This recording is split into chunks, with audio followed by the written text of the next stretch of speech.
Hi everyone, welcome back. We are now back again doing the third video of the transparency series. We're going to be covering enterprise funds. Jonathan, in 5 seconds, what are enterprise funds?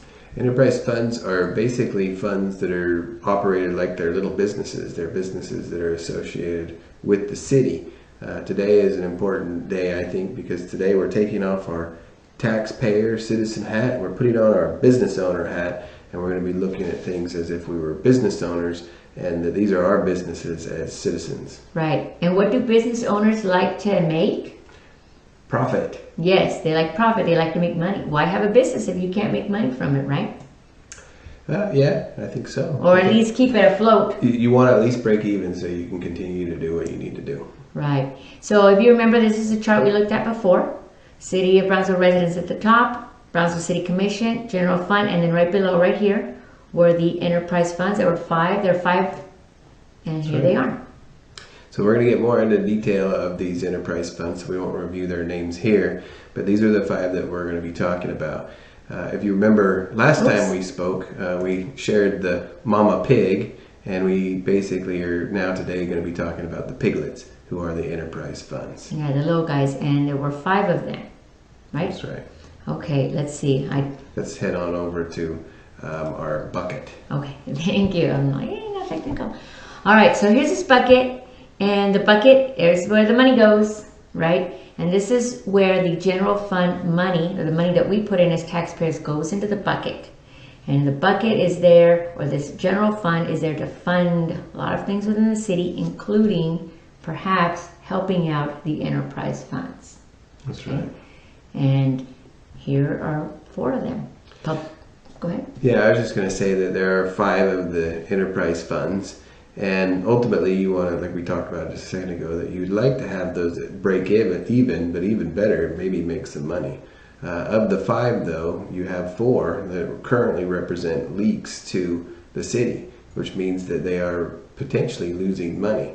If you picture what's going into the bucket, those would be property taxes, sales taxes, and fees, and you want to be able to try to retain that and use those that resource as much as you possibly can to fund the things that you need. But if you have leaks, then you can't do quite as much. So you really want to focus as a city person to minimize your leaks. Exactly. So we have the public transit here, the motor vehicle parking system, the airport, and the Brownsville Golf Center, which, by the way, a lot of people that I've talked to, or quite a few people, they didn't even know that Brownsville had a golf center. It's at the Brownsville Country Club. They may not be golfers. Well, maybe. Yeah. Okay, so we're going to be looking at some of these charts showing how much money is either being made or how much profit we're getting from these enterprises or these businesses, or how much we're losing. And remember, as a business owner, you want to make money.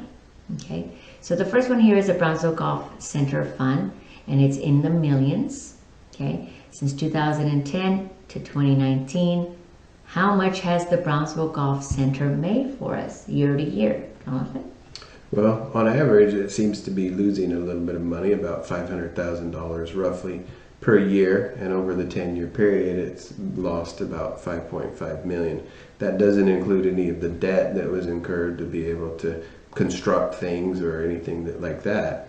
But ultimately what we see, not only is it losing money, it doesn't appear that it's getting better, that it's approaching to be able to become closer to making money or breaking even. Right. And so these numbers up here, so for example, in 2019, let's just stick to 2018. In 2018, we are at negative $400,000.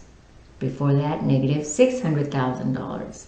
Here, negative $900,000, almost $1 million negative. And so when a business is losing money, in order to keep the doors open, we have to take some of the other money we do have, maybe from a first job or another job, and try to, and I've met business owners who say, you know what, I have to keep this job in order to pay for the new business I'm trying to start here. And so basically it's what's happening in the city. We're taking taxpayer money to be able to keep the doors to the Brownsville Golf Center open. Right, and there may be valid reasons for that, right? But ultimately the key is to make sure that whether we're doing a business or an enterprise fund, that we're making efficiency improvements. Okay, airport fund. Jonathan, you can go ahead and cover this one. Oh, okay, good. Again, I want to make a reminder is that this doesn't include the debt. And as you know, that over the years, the airport has had new hangars and extending of the runways and things like that. This does not include that spending. But similarly, what we see is that with the airport fund, running the airport, it has improved over the last decade a little bit, but we've basically, over the last decade, basically spent about $20 million, or lost $20 million is probably the best way of saying that. And ultimately, and again, we're looking for improvement and potentially turning positive. And at this point, we're not seeing that. Right. So as a taxpayer, so far, I'm seeing that we're not making money on the golf center and we're not making money on the airport. Next. Okay. Public transit fund, that's the bus system, the public transportation. We get a lot of federal money for that. Why? Because the federal government wants to make sure that the citizens of the cities, they know it's tough. They don't want anybody to be stuck at home or not being able to make a doctor's appointment or go to work or go to school. And so they subsidize or they give money to the cities so that they can have the transportation that is needed. However, even with that subsidy, we are still in the negative. Right. These numbers are actually showing the loss without the subsidy in there yet. Basically, what we're trying to look for is the efficiency within the city. How efficient is the city being? The federal government's sharing half of that loss, or part of that loss, but the reality is it is up to the city to be able to manage that. The city commission's job is to make sure there's accountability with being more efficient. Right, and some of the things that I've heard from the community is, well, why don't we get green buses? They use less gas and maybe they're more efficient and cost us less money. They do cost more to purchase, and so that's kind of one of the things that you have to balance. You have to see if there's a return on investment. If you pay more for the buses, are you going to get your money back? But also you have to take into account the benefits to the environment. Right. Veterans Bridge Fund. Hey, what's happening here? We're making money. We made some money, finally. This is not a leak. This is actually adding to the general fund and allowing us to be able to potentially keep taxes down. Exactly. Be able to do more stuff for the city. So if I'm looking at this as a city commissioner, I'm wondering, hey, what can I do to even improve this?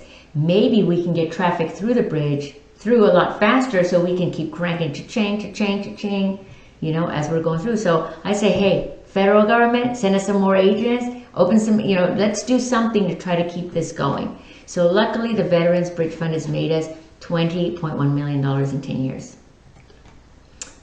Motor Vehicle Parking System Fund in the thousands. Yeah, so this is the one chart that's in the thousands. The other ones are in the millions. But basically what you see is kind of what we're looking for, or what I would think that the city would be looking for, is that going back to 2011, the parking system was losing money, about $70,000 a year.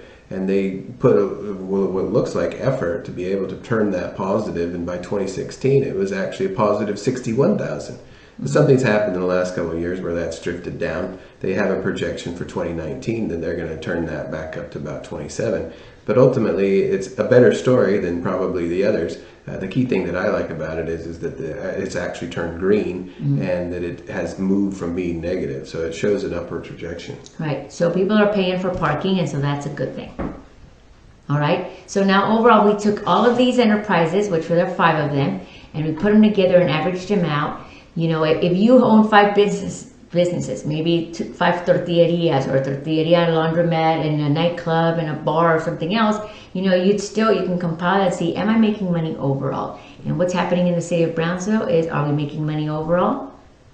Well, no, unfortunately. No. If you add up all the 5 businesses, we're losing money. All right. $55 million in this case. Now, here's the problem. This is money that we're losing, and in order to keep these businesses open, we have to ask the taxpayer, you and me, the city is asking us to be able to use some of that money that we're giving the city to go ahead and keep these businesses open. So as a city commissioner, we have to think about this, say, what are we going to do to make things more efficient and have us make money? That's my goal. That's what I want to do, is get in there and let's make some changes that are going to have these funds actually make us money instead of us trying to keep them afloat. That's right. So ideally, you get all of your income streams positive and they start producing money for the city and allow the city to be more efficient. Thank you. Thank you. Goodbye.